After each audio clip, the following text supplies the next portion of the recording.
Cinema వచ్చిందంటే అనంతపురంలో MLA అనుచరుల ఆగడాలకు హద్దే లేకుండా పోతోంది. ఇటీవల జూనియర్ ఎన్టీఆర్ వార్ 2 సినిమా వివాదం ఇంకా మరవక ముందే అఖండ 2 సినిమా విషయంలో ఫ్లెక్సీ వార్ జరుగుతోంది. జిల్లా కేంద్రంలో Anantapuram MLA Daggupati, Madakasira MLA MS రాజుల మధ్య ఫ్లెక్సీ వార్ జరుగుతోంది. ఎమ్మెల్యే దగ్గుపాటి ప్రమేయం లేకుండా ఎంఎస్ రాజు వర్గీయులు ఫ్లెక్సీలు ఏర్పాటు చేయడంపై గొడవలు జరుగుతున్నాయి. రాజుకు సంబంధించిన ఫ్లెక్సీలను ఎమ్మెల్యే దగ్గుపాటి వర్గీయులు తొలగించినట్టు తెలుస్తోంది. ఎమ్మెల్యే ఊళ్ళో లేని సమయంలో ఆ తతంగమంతా జరుగుతోంది. దగ్గుపాటి అనంతపురంకు వచ్చేసరికి అన్ని ఆయన ఫ్లెక్సీలే ఉండాలని ఎమ్మెల్యే వర్గీయులు కంకణం కట్టుకున్నారు. అందుకే ఎక్కడ పెడితే అక్కడ భారీగా ఫ్లెక్సీలు ఏర్పాటు చేస్తున్నారు. ఇందులో భాగంగా బళ్ళారి బైపాస్ లో జాతీయ రహదారిపై భారీ ఫ్లెక్సీలు ఏర్పాటు చేశారు.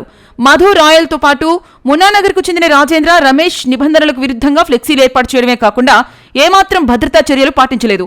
దీంతో ఆ ఫ్లెక్సీలు వచ్చిపోయే వాహనదారుల మీద పడుతూ ఉన్నాయి. తాజాగా నేషనల్ హైవే మీద ఒక ఫ్లెక్సీ వాహనదారుని మీద పట్టడంతో తీవ్రంగా గాయపడ్డాడు. ఎమ్మెల్యేను ప్రసన్నం చేసుకునేందుకు టీడీపీలో వారిలో వారే గొడవలు పడుతూ ఇలాంటివి చేస్తూ ఉండడంపై ప్రజల నుంచి తీవ్ర విమర్శలు వ్యక్తమవుతున్నాయి.